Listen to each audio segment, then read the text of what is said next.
Bien, seguimos en Revista 110, son las 6:03 de la mañana. Buenos días, doctor Jacinto, doctor Espinosa, ¿cómo está todo? Todo marcha bien, Carlos. Buenos días a la audiencia de la Revista 110.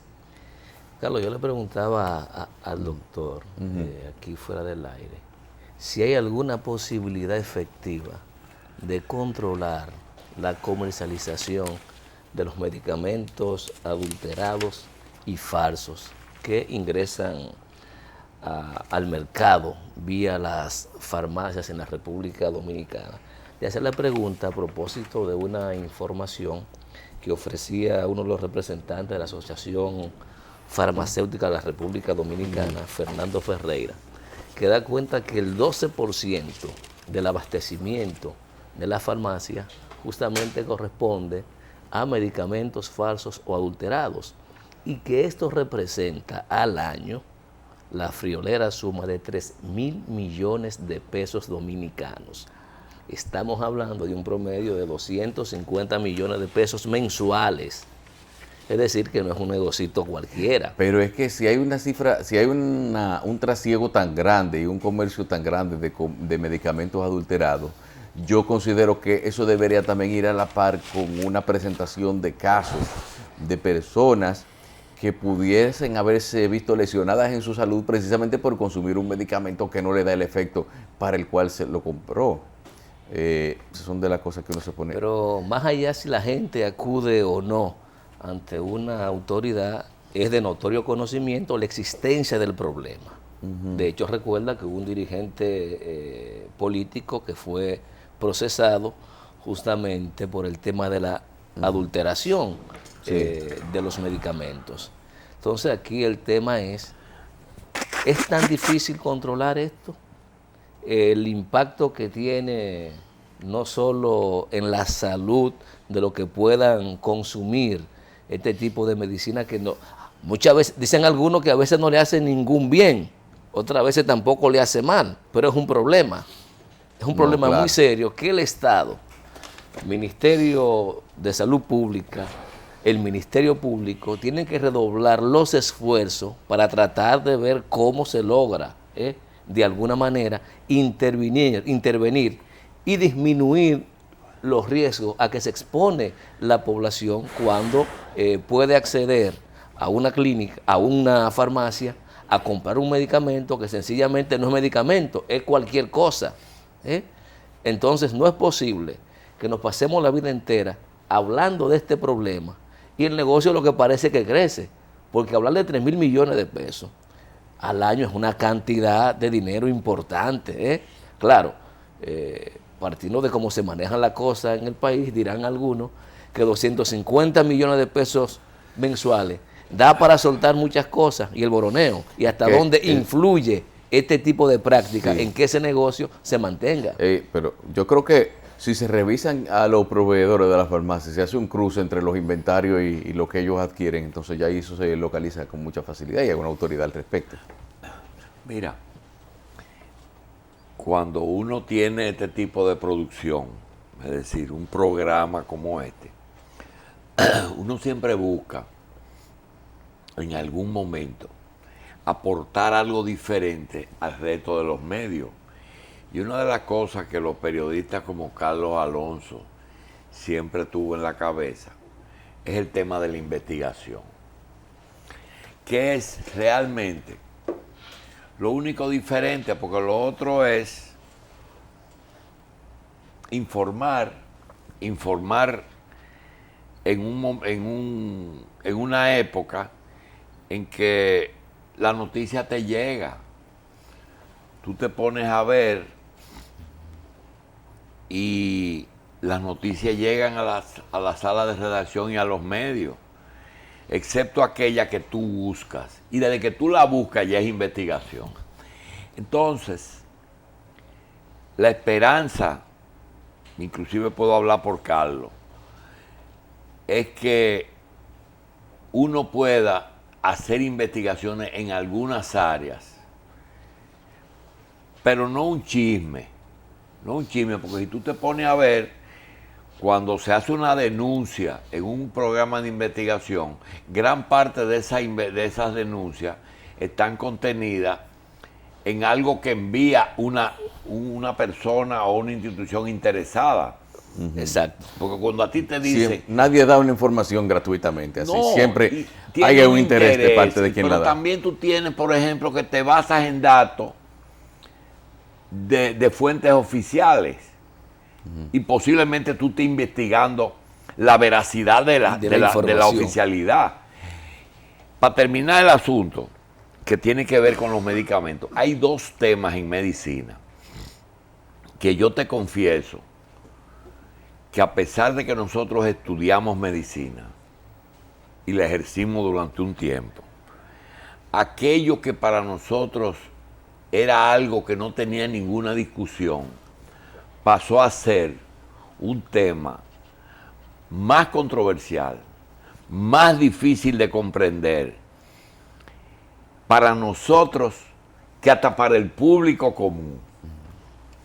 El caso de los medicamentos falsificados y el caso de los trasplantes De órganos. Yo te confieso a ti que a veces yo pienso que el procedimiento de un trasplante de órgano resulta más complejo, más costoso, más riesgoso, más difícil que hacerlo por las vías normales. Normal es, tú tienes un hígado que necesitas, te ponen una lista de espera y llega. ¿Qué puede pasar? Que se atrase mucho. ¿Cómo lo adelantan? Robándose una persona sana y sacándole el hígado. Pero ahí comienza el asunto de que es más difícil. Óyeme, cometer un acto de secuestro, de crimen, de coger una persona sana y asesinarla. Entonces, cuando cometen ese hecho, ¿quién hace el trasplante? Lo hace un médico. ¿Dónde? En un Pero ¿quién saque el órgano? En un Nunca le quirófano, hicieron. Sí. en un quirófano que yo no me imagino que está en la parte de atrás de la Juana Saltitopa. En una clandestinidad. No, porque tú no lo puedes hacer. Tú tienes que hacerlo en un quirófano con las mismas condiciones de aquel que está financiando una operación de ese tamaño. Porque eso es más difícil que transportar 2.000 kilos de cocaína, pero no se para. Que el donante sea idóneo también. ¿Cómo tú preparas y consigues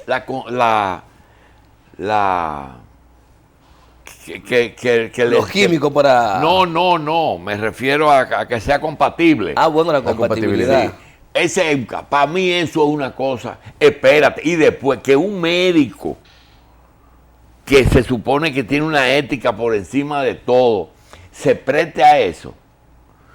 Bien, ese es un caso. El otro es más difícil. Los medicamentos adulterados y falsos. Mira, el medicamento tiene una cosa que pasa todos los días y que cuando yo te la diga, tú me dices, pero es verdad.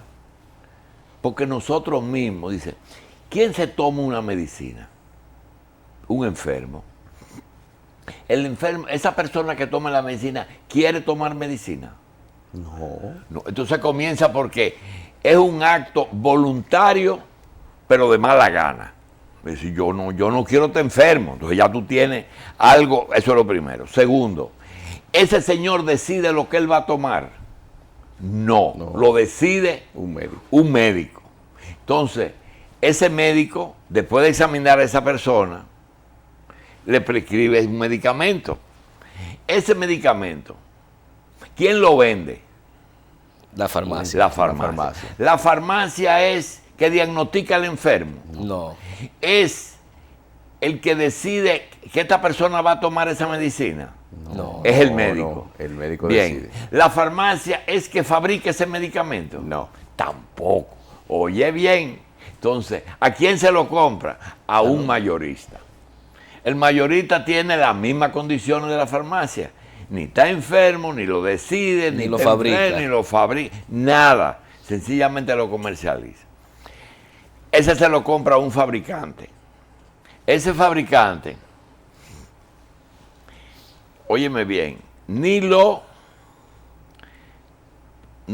prescribe, no se lo vende directamente al paciente. No se lo vende directamente al paciente. Pero tampoco lo investiga. No solamente que no lo fabrica, no. El laboratorio lo elabora, pero no lo investiga. Le dijeron, mira, No investiga si el medicamento cumple Estas son la propiedad. estas son las fórmulas, los componentes, lo mezcla. La investigación es cuando un laboratorio cuando un investigador se pasa 10 años averiguando que para la tifoidea el cloranfenicol es la medicina ideal, o para la tuberculosis era la eritromicina. Se pasaron 10 o 15 años averiguando qué antibiótico. Entonces, cuando dice, mira, ¿y dónde está esa materia prima?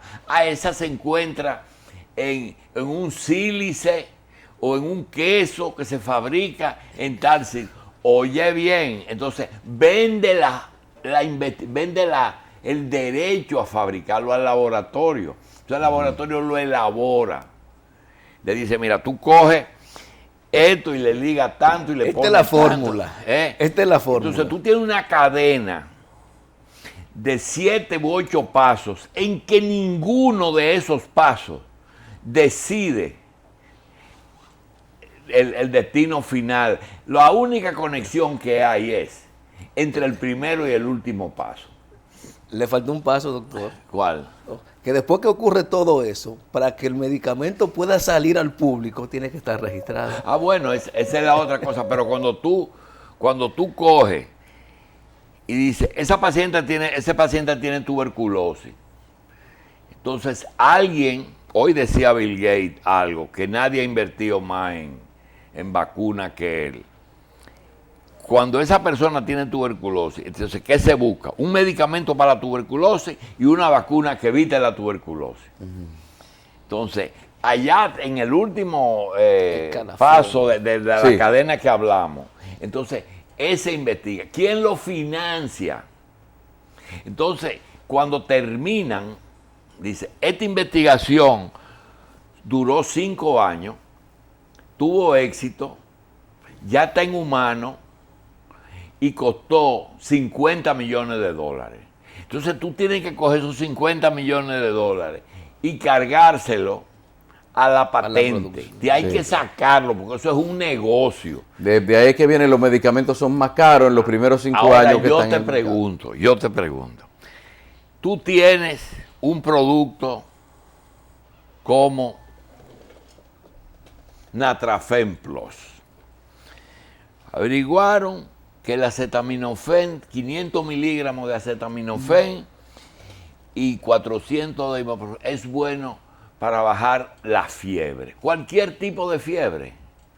Pero ese producto se fabrica, se elabora, se busca la materia prima en la India, donde más barato sea, donde mejor garanticen. Y cuando ese producto llega al laboratorio ese, ¿qué pasa? Que entonces se pone en venta. Pero en Moca, una persona dice, caramba, pero se está vendiendo mucho Natrafen. Vamos a falsificar el Natrafen. Y tiene que irse a la India a buscar La materia prima. la materia prima. Para ponerle un poquito menos, porque es costosa. Para poderla vender por la mitad.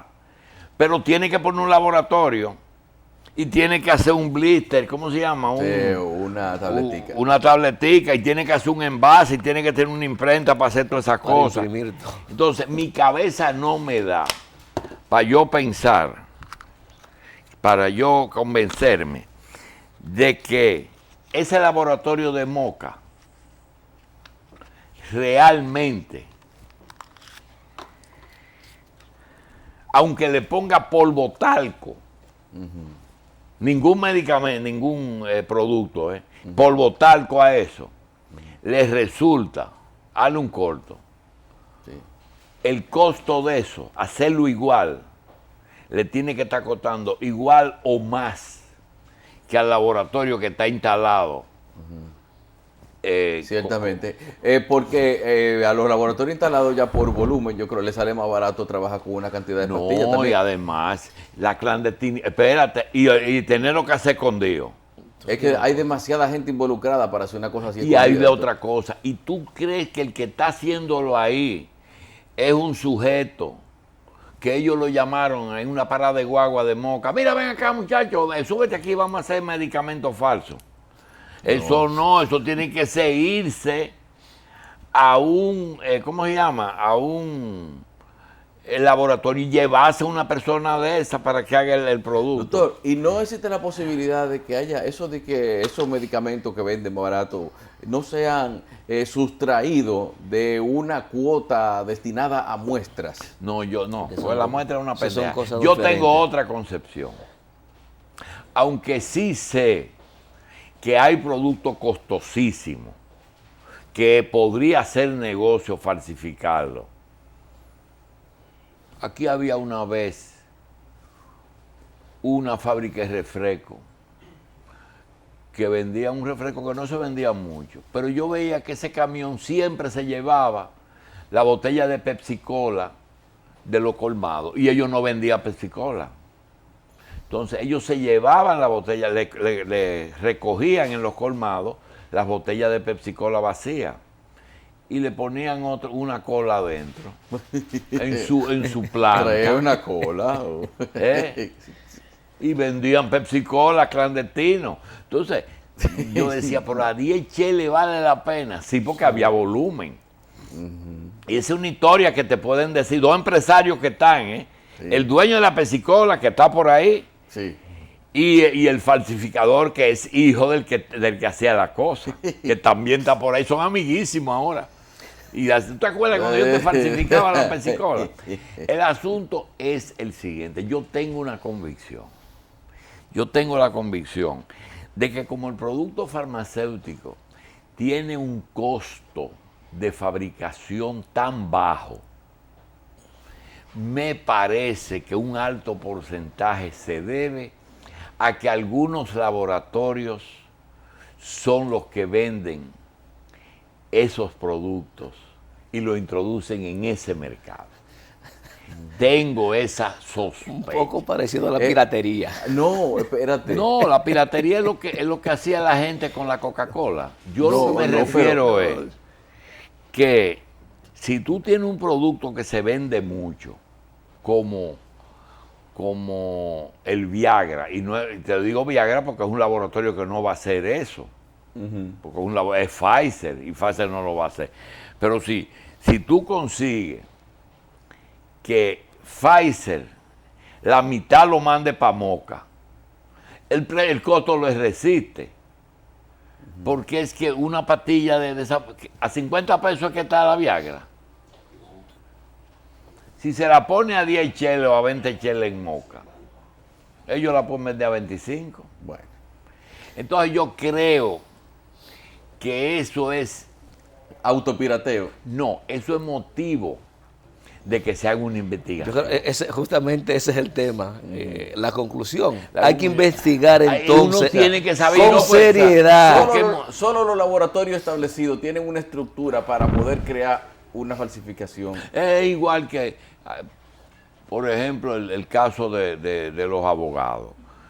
Yo tenía un pariente que era abogado y tenía mucho prestigio, y él fue juez la mitad de su vida y la otra vida él ejercía. Ejerció. Y él, antes de coger un caso, él lo juzgaba. Y yo digo, magistrado, usted se va a morir de hambre. No, porque si yo a culpable no defiendo. Él no defendía a culpable. No. Entonces, pues, la función del abogado es tratar de conseguir una pena mínima. No, pero a mí no me gusta. Y si iban a hacerle un divorcio, él le daba un consejo a los cónyuges para que no se divorcien. Usted se va a morir de hambre. Ay, qué bueno era él. Entonces, ¿a qué viene el cuento? A que hay abogados, narcoabogados.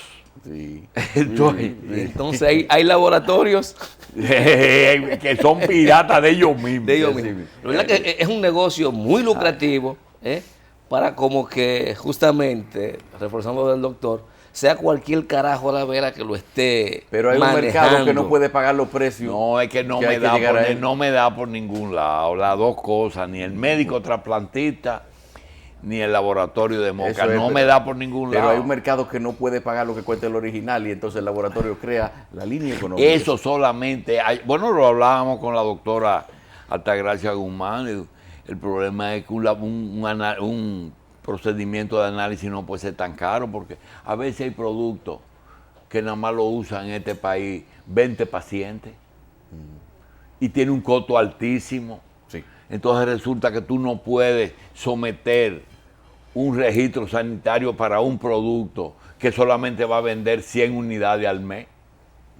Porque vas a pagar más al azar que el chivo. Bueno. Bueno. Vamos a una pausa, volvemos con los deportes. Bien, señores. Estuve ayer en Medio Ambiente hablando con el doctor Domínguez Brito.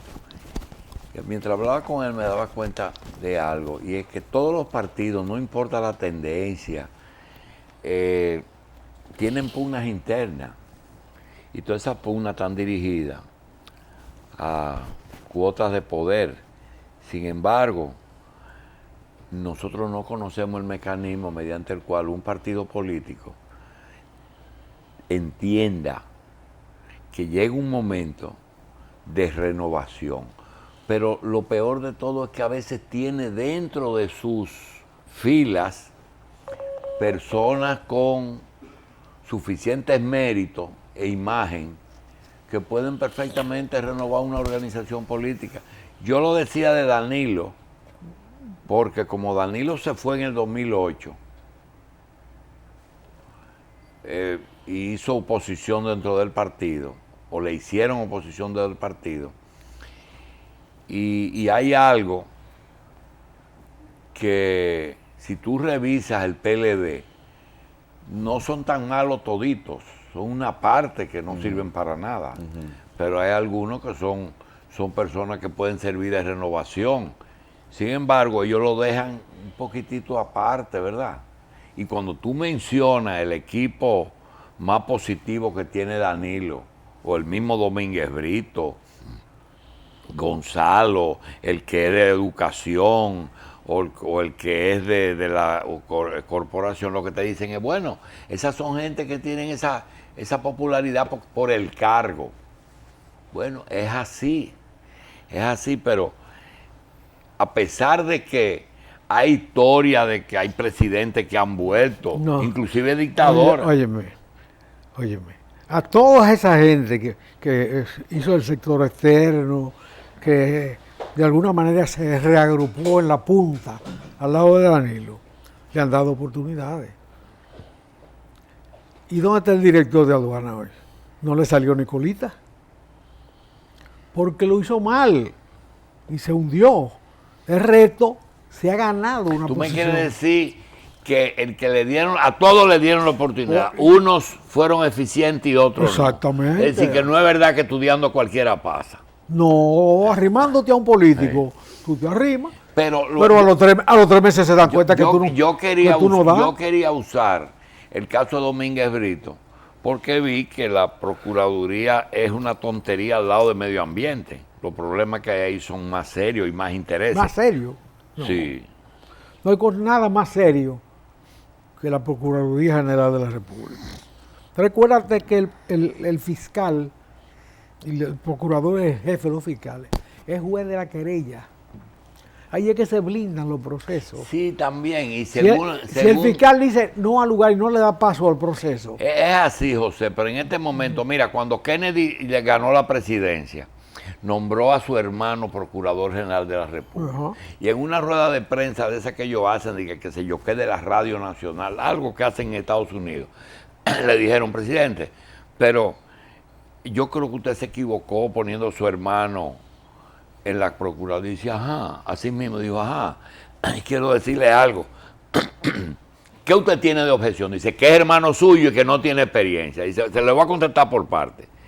La experiencia ya la va a tener tan pronto tenga unos días ya en el cargo. Y lo segundo es que la única persona que mete preso al presidente es el procurador. Yo tengo que poner una gente que me garantice eso. Pero lo que yo quería decir con respecto a eso es que hay habilidades de políticos que se renuevan. Miren el caso de los tucanos. Los tucanos es el tema que tiene todo el mundo en su boca. Y que yo no sé qué es raro que no han dicho que fue el gobierno que sacó los tucanos. Pero mírenlo, usted tiene que reconocerle a Leonel. Leonel es un sabio de la política dominicana. Él es quizá el político más inteligente, aunque quizá él tiene sus debilidades. Pero mira, cuando empezaron a hablar de tucanos, ¿sabe con lo que salió? Yo voy a aspirar en el 2020. Nadie se le ocurre preguntarle a Leonel de tucano. Todo el mundo lo que está pensando es ver si uno ve a Leonel para decir, presidente, háblanos de del 2020. ¿Y quién lo va a poner contra la pared? Un hombre que no, es que la noticia es Leonel 2020. Sí. La noticia es en Leonel 2020. Cambió la orientación de la... Oh, pero seguro. Y tú comienzas a pensar en eso y lo repite y termina Leonel en el 2020. Igual que ahorita tú decías que Miguel Vargas, tú has notado que está demasiado cerca de Danilo. Todo eso es así, es verdad. Miguel Vargas, para que se le pegue un chin de imagen, porque su imagen no está bien. Igual que ayer Hipólito tuvo que hacer una manifestación conjunta con Luis, porque él hacía más manifestaciones conjuntas con Danilo. Tuvo que hacerla con Luis, ¿verdad? Pero vamos al tema espérate, Michelle Obama tuvo que pegarle un chin de prestigio a Hillary. Sí, pero vamos con lo que usted estaba hablando ahorita, doctor, de la gente que, la contradicción que hay entre la gente que se gana la popularidad desde el cargo o la gente que dice ese tiene popularidad porque está en ese cargo. Hay las dos cosas. El llamado sector externo Gente que son populares, es una vía de ponerse adelante, de gente que probablemente no ha hecho política, pero es muy útil. Cuando hay un sector externo sólido, tú logras mucho talento, mucha capacidad y sobre todo mucha recaudación. Siempre ha existido los sectores externos. Siempre, inclusive en los partidos de izquierda había un sector externo que decían que yo soy simpatizante. Claro que sí. Que no era militante, sino simpatizante. Y te servía de apoyo para muchísimas cosas, hasta un refugio. Para esconderte, ¿verdad? Sí. Un día Juan Bosch estaba desesperado buscando un refugio y me llamaron a mí y yo lo encontré, un contable amigo de papá. Que nadie se imaginó. Que yo sabía, era auditor de la Casa Vicini. Se puede decir, Cándido Colón. Uno de los buques insignia de la auditoría en este país. Yo voy donde Cándido y mira, Juan Bosch tiene un problema. Cándido era huesinista. No, aquí la cama mía se la doy. Juan Bosch se pasó un tiempo ahí. O sea, muchas veces el vínculo personal, sí, que en este caso era eso, no era un simpatizante, era un huesinista, pero un hombre íntegro, un hombre incapaz de hacer una vagabundería. Y fue amigo de su esposa y de su hijo y compartió Juan Bosch con ellos. No sé qué tiempo tuvo ahí porque después lo llevaron a otro sitio y yo no participé en eso. Pero es así, hay sitios que había personas. Mira, una vez, José fue que me hizo el comentario en aquella época. Una vez llegó un funcionario al Banco de Reserva, después lo llevaron al Banco Central y era muy duro, era un elemento muy estricto. Y me dijo José Cuello a mí, tú ves ese hombre está haciendo carrera política. El día que Balaguer lo necesita un candidato, es un buen candidato por eficiente. Fernando Periche Vidal. Sí. ¿Tú te acuerdas? Sí. Llegó a ser gobernador del Banco Central. Sí. Y era una persona como Héctor Valdés. Un hombre que no era simpático, pero hacía lo que tenía que hacer. Un hombre que hizo carrera a la sombra de don José Quesada en la Corporación de Fomento y en sus derivadas. Él era el técnico de José Quesada, que dicho sea de paso, era uno de los hombres más eficientes que ha dado este gobierno. Era un maestro de escuela en la Romana, vino a estudiar a la capital como maestro, hizo la carrera siendo maestro y después fue director de renta interna y con cargos menores en la área de Trujillo, pero balaguerista desde antes de que hubiera balaguerismo público. Y fue un hombre donde quiera que se desempeñó con honradez, con seriedad y eficiencia. Estamos hablando de Pericho de Quesada. De Quesada. De Quesada, Entonces, sí. Periche fue políticamente cultivado por don José. De manera- Eso que estamos hablando se diferenció muy bien. Mira, Julio Sauri y José Quesada eran dos personas que nunca nadie los relacionó con corrupción ni con malo manejo. Ni de juego. ¿Tú entiendes? Y lo mismo está pasando cuando uno ve a Domínguez Brito, ve a José Ramón, ve a Bichara. Pueden estar equivocados y posiblemente lo estén, pero a ti no se te ocurre comparar a Gonzalo con este muchacho, ¿cómo se llama? El que es ministro de Obra Pública de Leonel.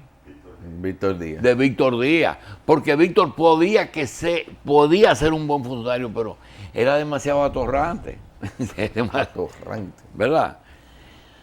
Aquí hay algo que yo quería que José lo vea. Eso fue lo que En yo- lo de Víctor Díaz Rúa, hay que hablar claramente. Es responsabilidad del desorden que se produjo en la administración de recursos. Leonel Fernández fue cercado en su primer gobierno por el Senado de la República. El PRD tenía la mayoría y él estaba cerca. Ese fue el Senado que le encontró. Claro, ¿no? Sí, exacto. Y luego, en las elecciones de que lo llevaron al poder por segunda vez, le apretaron más la clave y llegó la situación de 30 senadores, 29 eran del PRD. No le aprobaban un préstamo. El Fondo Monetario había puesto los pies en el país y vigilaba la ejecución presupuestaria. Entonces Víctor resolvía y el otro resolvía. ¿Cómo se llama? Félix. El San Juan Félix. Resolvían. Leonel necesitaba un dinero para resolver una cuestión del Estado y ellos se lo buscaban. Ahora, cuando tú creas esa indisciplina, eso sirve para todo. Esa es la realidad de ese problema. No, pero tú estás tocando un tema que yo quisiera no opinar, sino oír lo que tú vas a pensar. El ejercicio del poder de Leonel, él entregaba ministerio. Igual que Balaguer. No, espérate. Balaguer entregaba algunos ministerios porque por la mañana a las 10 recibía a los recaudadores y a las 11 a los ingenieros para repartir los cuartos. Pero había ministerios que ni caso le ponían. No, los recaudadores, Sí. con los recaudadores cerraba la noche. Sí. Y por la mañana Lo estaban abría el día. todos ingenieros. Pero ahí. lo que quería decir, José Israel, es que Danilo tiene un problema que si él me preguntara, yo le dije, tú tienes que tener cuidado con eso. ¿Por qué? Porque es que él lo maneja todo. Danilo maneja su gobierno. A veces tú piensas que el secretario de Educación maneja 130 millones de pesos. No, 130,000. Bienestar estudiantil, las estancias infantiles, la construcción de aulas, eso lo manejan en el Palacio. Entonces, eso es peligroso. ¿Por qué? Porque cuando tú revises la compra de esos solares, tú vas a tener problemas. Tú vas a tener problemas. Pero mientras tanto, los que hicieron eso no tienen problema. Exacto, lo que él me hicieron. Resolvieron su problema. ¿Eh? Esa irregularidad administrativa en que un ministro de Obras Públicas puede entregar un dineral Sí. para una investigación de carácter sociológico que era necesaria para el desenvolvimiento de la política. Estoy dando un caso que se me ocurre ahora. Eso no puede ser, sencillamente no puede ser, porque eso sirve para todo. José, que yo no entiendo actuaciones. Un terremoto en Puerto Príncipe y un ciclón en el sur de Haití. Dos gobiernos del PRD, del PLD.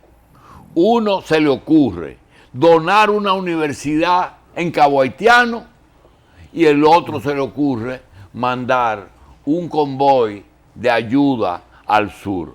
Yo puedo ser todos los amigos de Leonel que yo quiera, pero no se justifica que carajo una fuña universidad, que ahora ya está lleno de hierba, ve y mira eso. No, la universidad está funcionando. Hay hierba, pues es un problema, el que tiene que llevar son los haitianos. Hay hierba. Mira, Leonel amaneció en Puerto Príncipe con comida caliente al día siguiente del terremoto.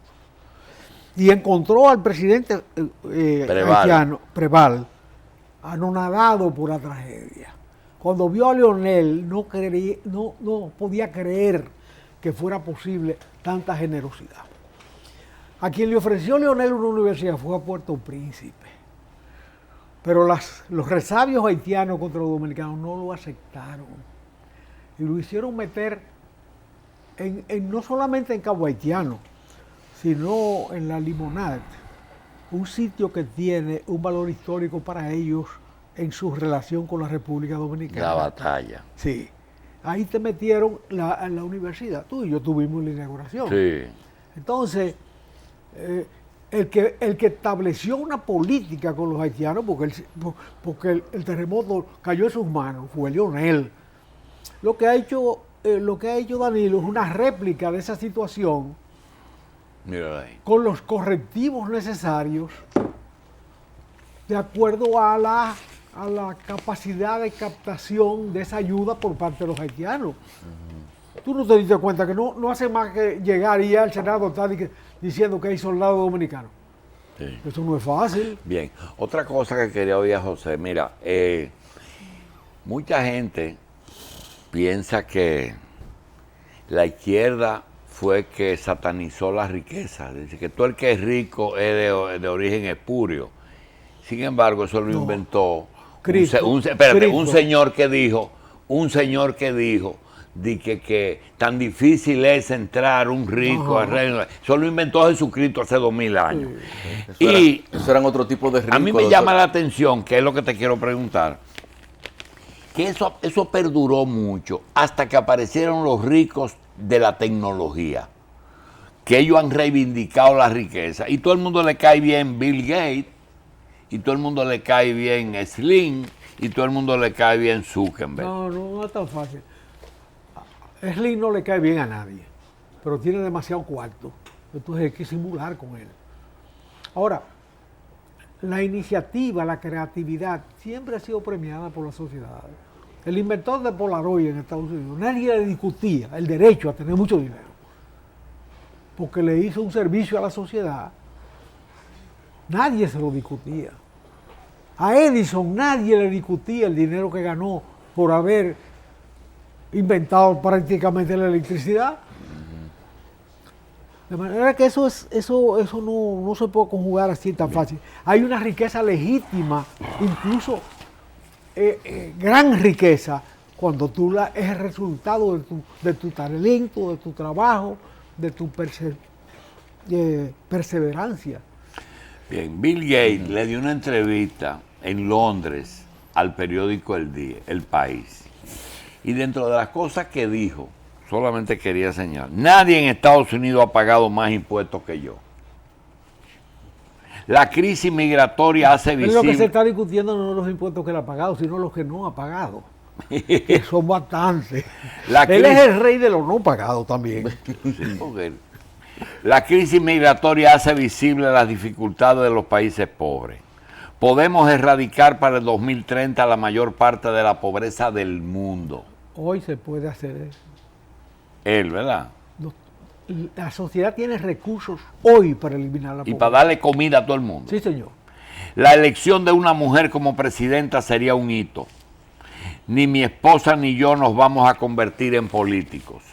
Me enorgullezco de Microsoft y de la fundación de mi familia. Nuestro mayor éxito ha sido la vacunación de niños en países pobres y lo de Zuckerberg es fantástico. A su edad yo no hacía filantropía. La ciencia médica está en una edad de oro. Los progresos son increíbles. ¿Quién le puede discutir a Bill Gates su fortuna? Nadie le puede discutir a ese señor su fortuna. Y aquí yo te voy a decir una cosa. ¿Quién le discute a Pepín Corrillo su fortuna? Es un hombre que ha trabajado y ha creado valor en este país enorme, que tiene un galdeo con los impuestos, con las cosas. Bueno, ese es el juego de la vida empresarial en este país. Bueno, porque el socio llamado Estado es el socio más malo del mundo. Te impone que tú le pagues sin que te devuelva los servicios. Eso es lo que más duele. Sí. Eso es lo que más duele. Duele más que pagar impuestos. Mira que pagar impuestos duele. De hecho, usted hablaba de que Jesús decía Pero por que ahí era más empieza el difícil dolor. Óyeme, Ajá. el primer síntoma de dolor es el impuesto. Oh, Sí, pero precisamente usted decía, doctor, de que Jesús hablaba de que era más difícil para un rico entrar al reino de los cielos que un caballo por el ojo de una aguja. Pero él estaba una sociedad plagada de ricos al estilo Saqueo, que era realmente un cobrador de impuestos solamente por imposición de una autoridad. O sea, es decir, sin obligación alguna de retribuir a la población por lo que cobraba tampoco. Era Carlos, pero es lo que está diciendo José, el problema es la devolución. Está bien.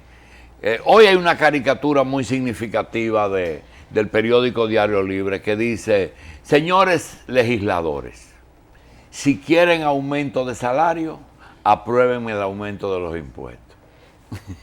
Ajá. ¿Es así? Sí. Si quieren aumento, ¿Quién da primero? ¿Quién da primero? hay que aumentar los Exacto, salarios. eso. Bien. Señores, vamos a hacer una pausa. Doctor, que tenemos la foto. Quiero decir que ayer hubo una cumbre navideña, en Santa Bárbara. No, en San Antón. San Antón es un barrio que está alrededor de un mercadito y que hay una callecita que se llama San Antón. Hay unos productores de un comercial que va a aparecer pronto en todos los medios, navideño como siempre, y se hizo en esa calle, en donde los vecinos se dieron con un buen gusto y nos dieron un muy buen trato. Y todos los que promovemos los productos Rica, pues estuvimos ahí en una cumbre, pero una cumbre muy particular, en donde, señores, Jochi Santos, Cuquín Victoria. Cuquín Victoria, Patricia Patricia Solano, Shelo Shack y Mozart La Para. ¿Quién es el de los Shelo Shack. ¿Quién? Shelo Shack, doctor. Y Mozart La Para. Se había ido Michael Miguel, bailó un merengue y se fue. Y hubo una cumbre ahí en Esos son dos, doctor, también de los que no se le puede regatear la fortuna, Shelo Shack y Mozart La Para, esos dos que están ahí. Bueno, ninguno de los que están ahí. Yo no Porque sé cómo.